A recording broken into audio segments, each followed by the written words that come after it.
Yo, what's going on, Dragon Ballers? Welcome back to another video. Today I'm going to share with you guys 4 tips that I have for getting ready for best of 1 tournaments.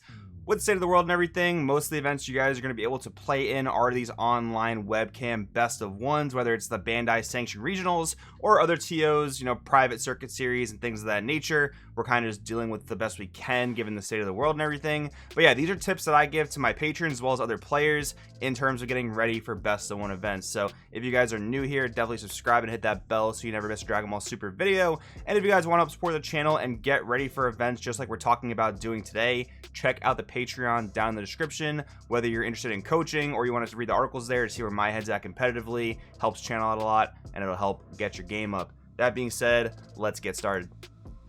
Alright, so looking at tech cards, what exactly is a tech card? A tech card is a card you include in your main deck that you wouldn't normally include. It doesn't necessarily contribute to the main strategy that you're going for, but it can help you in niche scenarios. 2 examples of that would be like Max Power Kamehameha or Super Kamehameha. Now, in a best of 3 environment, which is what we're normally used to if you were playing in events, before COVID and everything, your side deck is really where a lot of your tech cards live, so that you can bring them in and out of your deck depending on certain matchups. Like a card like Max Power, maybe in a certain format it's not applicable to every single matchup, so in best of 3 you can just pull it in and out of your side deck instead of main deck teching it. Well, best of 1 doesn't really give us that option, so you really want to tech in best of 1. I've been advising a lot of patrons to tech in best of 1 depending on what their bad matchups are. I was talking to a Vegito player the other day who was struggling against Control Sin Shenron, so we talked about upping the numbers of Max Power Kamehameha in his main board, and that's a really good main board card for blue, right? Because it has a good dual purpose of being a negate as well as a removal piece.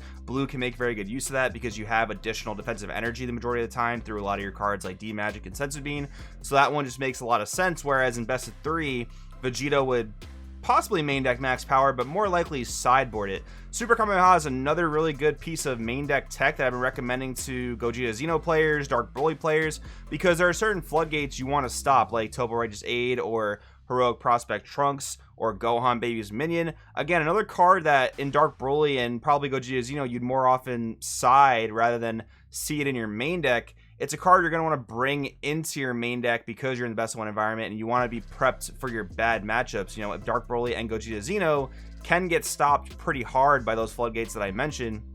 So with that in mind, Super Kamehameha can be a good tech for those decks. Now, keep in mind, you don't want to get like super tech crazy. You don't want to reduce consistency of your deck too much in order to include some of these techs, and we'll actually talk about that in another tip. But yeah, you want to make sure you have your deck's core engines. So whether that's 30 cards, 40 cards, even 45 cards, depending on what deck you're playing. There, you want to work in that, wiggle room of that extra 5, 10, maybe 15 card slots that you maybe have. 15 is probably pretty generous, more so like 10 to 5 cards, where you're trying to fix some of your bad matchups that normally you would need your side deck to do, right? So that's how I've been approaching tech cards for these best of 1 tournaments, generally just trying to fix the worst matchups. And a lot of times this skews towards aggro because aggro is pretty prevalent in best of 1. So, if you're a deck that struggles with aggro, you might want to tech for that relatively heavily. But even the control decks, man, like Blue Baby, like Sin Shenron, they can give you an issue in best of 1 if you're not prepped for them and if your deck naturally struggles against those. So you kind of want to prep for that.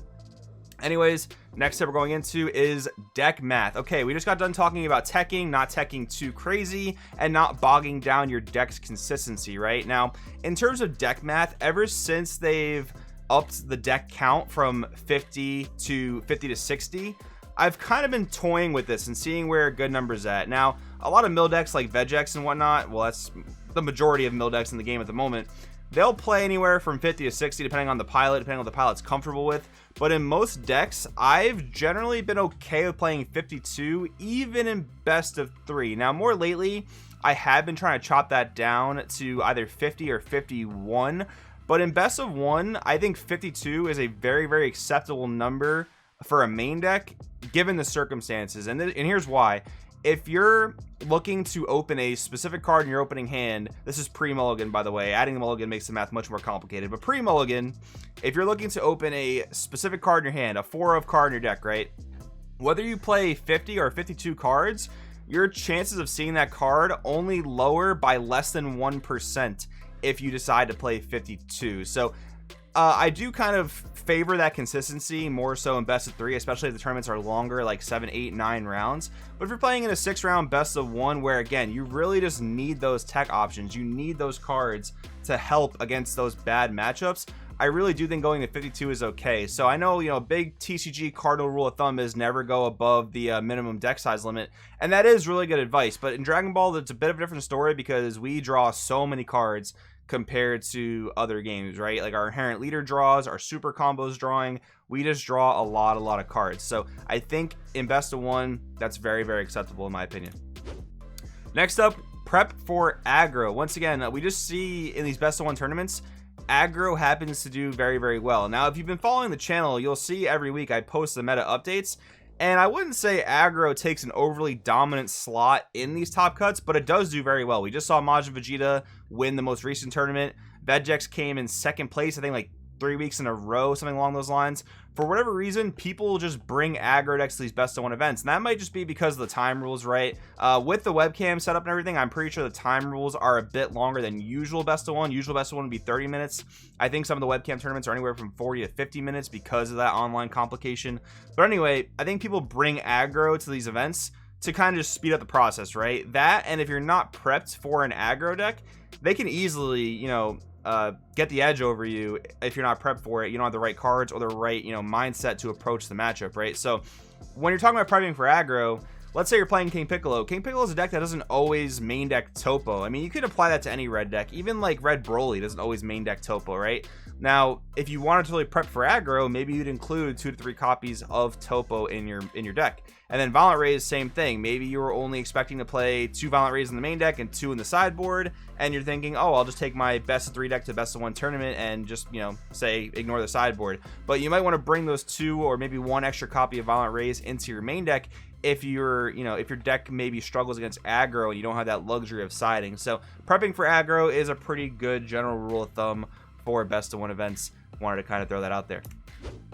And the final tip I have for you guys is to play something unique. We did, again, just see Majin Vegeta win the most recent online webcam event. I think best of 1 is a really good environment for unique decks to do well. One of the reasons I think Majin Vegeta did so well is because Lord Slug Out of Control is a very, very good card that Majin Vegeta can play for literally 0 energy. But I think in a best 3 environment, it would do a bit worse because in best of 3, people would probably be a bit more prepared with like tall removal to deal with things like Lord Slug, at least coming out of the sideboard. As where in best of 1, I think a lot of people were actually prepping for aggro and prepping for some of these other decks, but Majin Vegeta doing something so unique and relying on such a big battle card to apply pressure so early, I think that gave decks a lot of problems in terms of dealing with it. Another cool example would be like a Gogeta Xeno Technique Unchained build, right? That could be like actual red Gogeta, that could be Bulma, that could be some other red Sand Leader, depending on what kind of ideas you guys have. This strategy does very, very well when it's not faced with removal like Max Power Kamehameha. Now, you might struggle with Dark Broly, and that could bring us back to a previous tip where you might want to tech specifically for Dark Broly. That could be like main decking Makikabora, the Broken Seal, right? So it all kind of comes full circle. But anyways, I think playing something unique in best of 1 can benefit you very well. But I'm not just saying pick something up and play it randomly. I'm saying if this is a rogue strategy or something that you've done very well with in the past, or that you know like very well inside and out, I think it can do pretty well for you in best of 1. But anyways, guys, that's what I've got for you today. Hopefully this little talking session was helpful. Let me know in the comments below what you think. Thanks for watching. I'll see you guys next time.